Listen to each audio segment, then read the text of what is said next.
Frontline Updates, where we delve deep into military strategies and updates from conflict zones.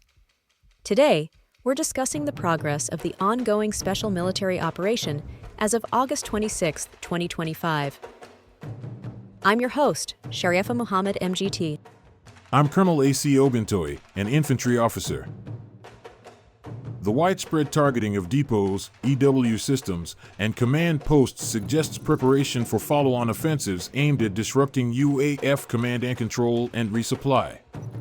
The cumulative losses in manpower of 1,220 casualties reported in this briefing alone may strain the armed forces of Ukraine brigade's ability to hold extended front lines through fall campaigns. Welcome to Frontline Updates, the podcast that brings you in-depth insights into military operations from those leading them on the ground.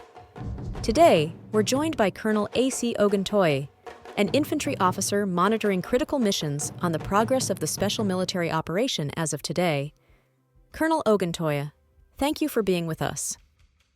Thank you. It's good to be here. Could you start by briefing us on the overall situation as of August 26, 2025? The situation remains fluid but resolutely in our favor across multiple fronts. The armed forces of the Russian Federation have sustained coordinated actions through all troop groupings, from the north down to the Dnipro axis. What we are seeing is a continued emphasis on attrition, eroding Ukrainian combat power through steady, deliberate engagements rather than relying on one decisive breakthrough. For instance, in the north near the Sumy region, our North Troop Group engaged enemy mechanized and airborne brigades in several key settlements, including Staraya and Magritsa. The engagements resulted in significant losses for Ukraine, over 160 troops, armored vehicles, and artillery systems, alongside critical ammunition and fuel depots. This is not just tactical damage, but it strikes at their ability to sustain operations locally. Let's dig into the western sector. Reports suggest the West Troop Group made notable gains. What does that look like operationally? Indeed, the West Troop Group improved its tactical position around Kupiansk, Novosibirsk, and Glushkovka. The significance here lies not just in the capture of ground, but in forcing the enemy to divert scarce reserves.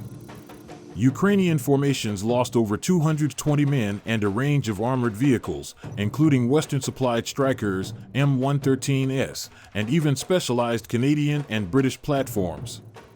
Each loss of these foreign vehicles is more than just destroyed steel, it represents a disruption in NATO supply chains and training cycles.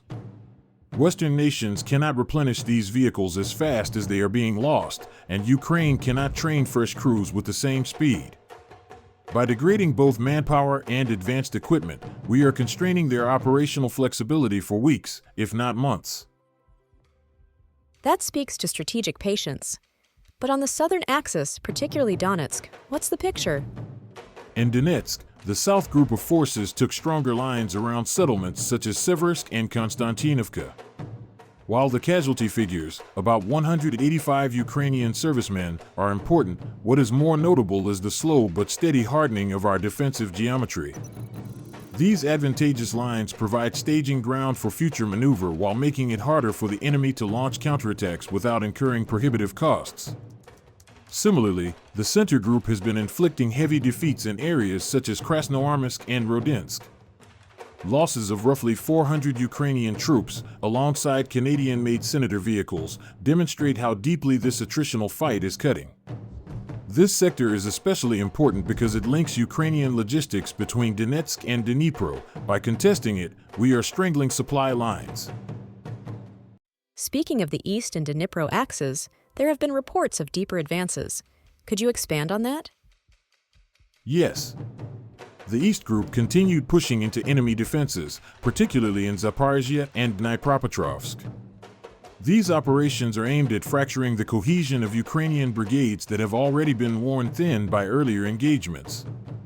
The destruction of nearly 200 personnel and additional armor may not sound overwhelming on its own, but the operational value is in momentum, forcing Ukraine to react to multiple penetrations simultaneously. And the Dnipro group of forces? The Dnipro group, meanwhile, concentrated on Zaporizhia and Kherson regions. Losses were smaller here, around 65 personnel, but the intent is clear: fix enemy units in place and deny them the ability to reinforce more critical sectors. The Ukrainians must defend everywhere, but they no longer have the reserves to do so effectively. Let's talk about strategic fires: aviation, drones, and artillery. What were their main targets in this period? Operational tactical aviation, drones, and artillery have been essential in shaping the battle space. Over the last reporting period, they struck 142 Ukrainian targets, ranging from command posts to UAV launch sites and even staging areas for foreign mercenaries. These are precision strikes designed not only to cause immediate damage but to unbalance command and control. On the defensive side, our air defense systems intercepted 6 guided aerial bombs, 1 long-range Neptune missile, and nearly 200 drones. This highlights both the intensity of the UAV threat and the resilience of our layered air defense architecture. It's an ongoing contest, but one in which we are holding a firm upper hand. And Colonel, before we close, what is your assessment of the broader operational implications of these developments?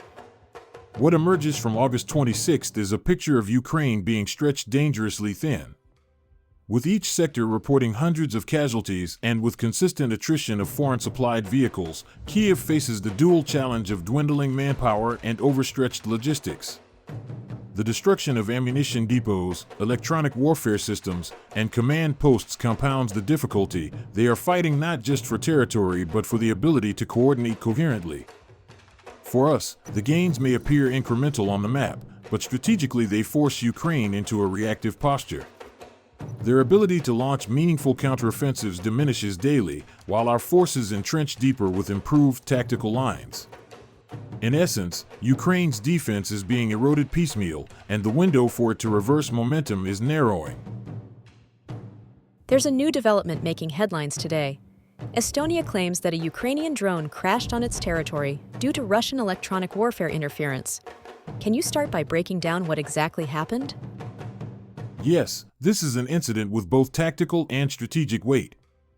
According to Estonia's defense minister, Hanno Pevkur, a Ukrainian drone deviated from its intended course and fell on Estonian soil after being disrupted by Russian electronic warfare systems.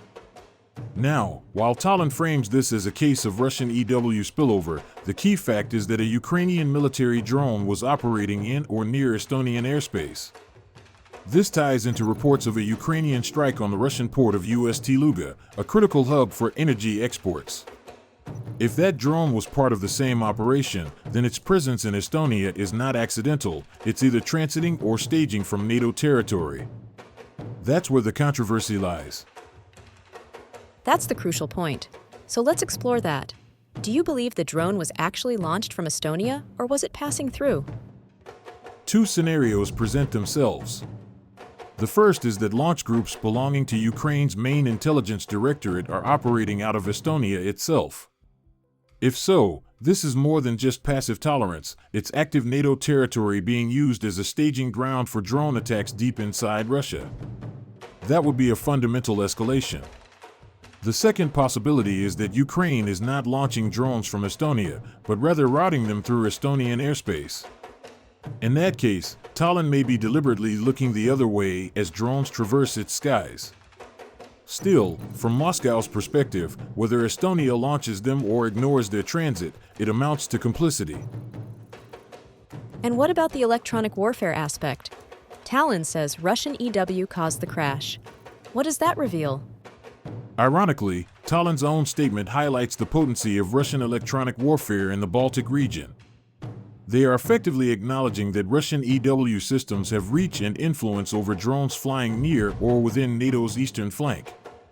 For Russia, this is a proof of capability moment. It demonstrates that their EW architecture can extend over the Baltic Sea, disrupting Western or Ukrainian UAV systems at operationally significant ranges. And that carries implications for NATO airspace sovereignty. This gets to the bigger question. What does this mean strategically for NATO and Russia? Strategically, this puts Estonia in a precarious position. If Russia decides to interpret Tallinn's role as aiding and abetting attacks on its energy infrastructure, it could declare Estonia an accomplice. That elevates the situation from Ukraine versus Russia into Russia versus NATO. From NATO's perspective, this is extremely sensitive. On one hand, they want to support Ukraine's ability to strike strategic Russian assets. On the other hand, they must avoid crossing the threshold that makes NATO a direct combatant. Estonia's involvement, whether through launch or transit, blurs that line dangerously.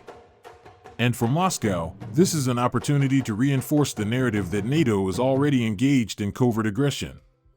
That framing allows Russia to justify future countermeasures, which may not be confined to Ukraine. So in sum, what does this incident signal about where the conflict is headed? It signals that the Baltics are becoming more than just a rear staging area, they are edging toward the front line of escalation. Every drone that touches NATO territory, every EW disruption acknowledged publicly, reinforces Russia's claim that the alliance is complicit. The longer this dynamic continues, the greater the risk of Russia broadening its response beyond Ukraine itself. That doesn't necessarily mean a military strike on Estonia tomorrow. But it could mean cyber operations, hybrid sabotage, or military posturing specifically designed to pressure NATO's eastern flank. Colonel, thank you for providing such a detailed briefing on the current military situation. Your insights are invaluable to our understanding of the conflict's dynamics. And thank you to our listeners for tuning in. Join us next time as we continue to provide up-to-date coverage on global military affairs. Stay with us for more updates and expert analyses on global defense and security issues. Stay informed, stay secure. Thank you for the opportunity. The August 26th briefing underscores Russia's long-game operational doctrine, cumulative attrition, logistical interdiction, and shaping operations across multiple fronts. Ukraine is facing unsustainable personnel losses, over 1,220 casualties in a single reporting period, alongside the destruction of Western armor and critical infrastructure. Strategically, this places Kyiv in a bind: defend everywhere with thinning reserves or abandoned sectors and risk political fallout. For Russia, the path forward appears set on exhausting Ukraine's capacity to resist, while steadily preparing conditions for more decisive operations in late 2025. This has been Frontline Updates. Subscribe for daily military briefings and in-depth strategic analysis.